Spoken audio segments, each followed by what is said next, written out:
We are at the moment of decision.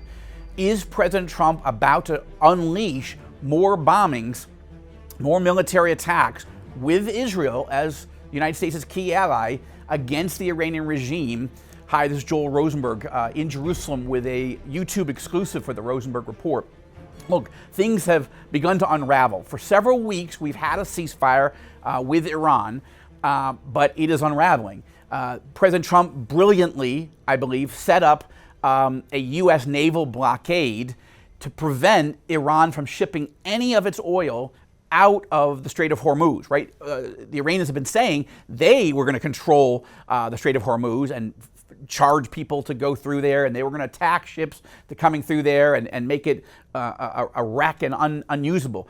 President Trump countered brilliantly and unexpectedly by putting a blockade. That's costing the Iranian government between $300 million and $500 million a day in lost cash as they cannot move their oil out.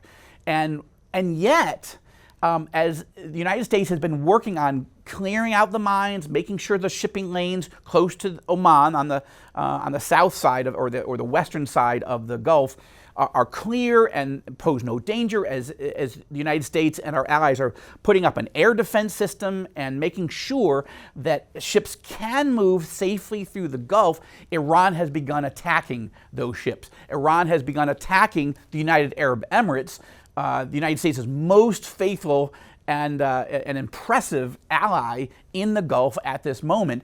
And President Trump is furious.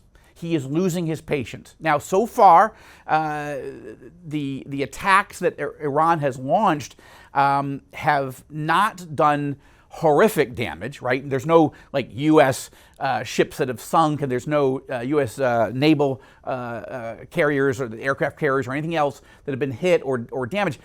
But my point is, this is an escalation. Iran is systematically and willfully blowing up the ceasefire, and this gives President Trump all the reason, all the justification that he needs, if he wants it, to go back into kinetic military attacks to finish off what the sites, the military sites in Iran that have not yet been fully destroyed. Now, believe me, if the war were to end right now and Iran were fully capitulate and unconditionally surrender, and say, yes, we promise not to do any uranium enrichment. We will not build any more long-range missiles. We will give you the 11 nuclear bombs worth of highly enriched uranium that's buried under that mountain that the United States and Israel attacked.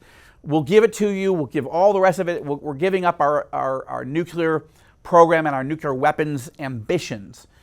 Okay, if that were to happen, great. Then we have a diplomatic deal and we don't have to do any more military operations. But there are still military locations that threaten the United States and Israel and our Arab allies and our European allies. So we've got to be vigilant, and I think we need to really be praying for President Trump, because this is the moment of decision. This is the moment he has to decide, does he go back to war with Operation Epic Fury? Now, there's a lot of incentive for the president not to use military action. And I think that his best move so far, after destroying the vast majority of Iran's military assets, nuclear assets, missile assets, sinking the entire Iranian Navy, the major ships, and destroying the entire Iranian Air Force.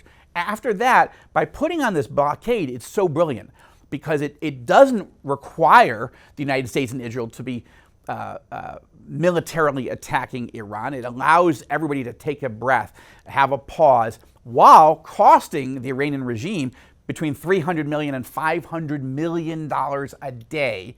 This is heading into bankruptcy for the Iranian regime. They don't have money to pay their soldiers. They don't have money to pay their terrorists. They don't have money to pay their employees or the people.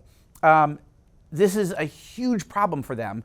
This is Trump brilliantly using economic power, military power, to effect economic pressure more than any set of sanctions were ever imposed, even President Trump's maximum pressure campaign under economic sanctions. This is completely different. And the Chinese are not getting their oil, and other Iranian allies are not getting their oil. Okay, this is huge. But I do think Trump wants to keep putting this pressure on and doesn't want to use military force if he doesn't have to. Why? Because he wants to stabilize the price of oil. He wants the price of oil to come down. He wants there to be calm. He wants a diplomatic solution, not a military solution anymore, because he's done so much damage, the United States and Israel has, against Iran. So if he can use diplomatic and economic and military pressure to achieve America's goals, wonderful. And I agree with that. I really do. Nobody in this region wants to go back to war if we don't have to. We want to see Iran surrender. We want to see regime change, but that isn't an explicit goal of the United States or Israel. Both the United States and Israel want to create the conditions, yes, by which the Iranian regime, what's left of it, could fall, and that the Iranian people, 92 million of them, could rise up and take back the sovereignty of their country and move it into a pro-American, pro-Western country with reasonable leaders, maybe the exiled crown prince of Iran, Reza Pahlavi, who wants to make a peace treaty between Iran and Israel called the Cyrus Accords. All of that would be a wonderful outcome, but it's not critical. What's necessary is that Iran doesn't have the capacity, the military offensive capacity, to keep attacking the United States, Israel, and our Arab allies, or much less NATO.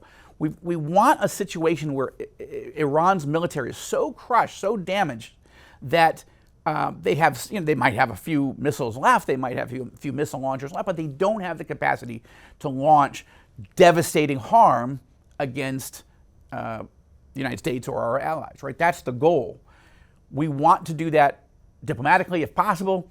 We'll do it militarily if we have to. But again, Trump's goal is to win this war decisively, but also settle the oil markets, bring down the price of gasoline, keep the stock markets roaring as they have been, and reassert American power and control in the Strait of Hormuz to allow free and safe shipping and free and safe passage of any ship, peaceful ship, coming in and out of the Gulf. That's the goal. And to strengthen America's alliances with the United Arab Emirates, with Bahrain, with Saudi Arabia, with Kuwait, with Qatar, though I think that's a problematic relationship, and of course with Israel. That's the mission.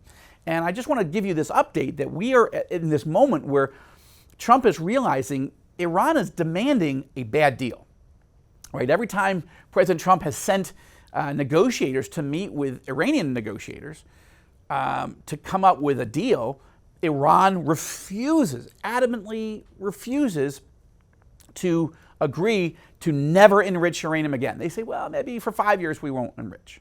Well, maybe for 10 years we won't enrich. Well, maybe for 15 years we won't enrich, but then we can enrich at limited levels of purity. And President Trump is saying, no. You've already forfeited any possible notion that the United States or the international community would allow you, Iran, to enrich any uranium, because we know what you want. You want to build nuclear weapons. You had 11 nuclear bombs worth of highly enriched uranium when you had promised never to do that. You had vowed you'd never do that, but you did it. And you were this close to building fully operational nuclear warheads, and no longer. And you have attacked the United States, you've attacked Israel, you've attacked the Arab states in the Gulf. And we see that you're a homicidal, genocidal military and regime. We've taken out your leaders. We've taken out most of your nuclear facilities. We've taken out most of your missile facilities and all the rest. And you still won't abandon your genocidal ambitions, which is death to America, death to Israel, right? You want to annihilate, Iran wants to annihilate the United States and Israel. That's what they've said for 47 years. And they have been working to the point where they would have those capacities. So President Trump is not accepting these offers for peace that Iran keeps putting on the table that doesn't involve the things that Trump demands. And he rightfully demands these things. This is a regime that cannot be trusted in Tehran, what's left of the regime. They cannot be trusted with any enrichment of uranium. They cannot be allowed to continue to build long-range ballistic missiles. And they cannot be allowed to keep the 11 nuclear bombs worth of highly enriched uranium that's buried under that mountain. That has to be dug out, and it has to be peacefully delivered to the United States to be removed and never, used in the future. So those are the objectives. And Trump is facing the midterm elections, right? He's been navigating the Senate Democrats that want to constrain, under the War Powers Act, Trump's ability to finish this war that started 47 years ago. And Trump's been brilliantly navigating all of this, but with Trump numbers low and the midterm elections coming, there is an understandable clock that's ticking inside the Oval Office. How much longer can this military operation go? But I think Trump does much worse if he takes a bad deal. And I know that he believes that also, that after all this, he can't allow Iran to bamboozle him, to give him some deal that everybody's going to know is not going to it's not going to bring this war ultimately to an end. It's going to erupt again in the future. No, this has to be the end. This is Trump's goal. And again, I think overall the president is doing an excellent job. He's got a lot of critics. This week on the Rosenberg Report, I'm sitting down with U.S. Ambassador to Israel, Mike Huckabee, to talk about this firestorm of attack, this war against Israel, against Jews, and against the Christians, the evangelical Christians, who love Israel and the Jews and want a close U.S.-Israel alliance. And it's a very interesting interview. You need to watch it. But the reason I say it is because there are so many people that are trying to push President Trump into giving up, into abandoning this fight against Iran and its bid, its feverish, hell-bent bid to get nuclear weapons and the missiles to deliver them, to destroy the United States and Israel. There's this feverish effort by Tucker Carlson, Candace Owens, and so many others to blow up the relationship between evangelical Christians and Israel, to blow up evangelical Christians' alliance with President Trump politically, to strengthen his hand and to strengthen the hand of the Republicans in the House and in the Senate.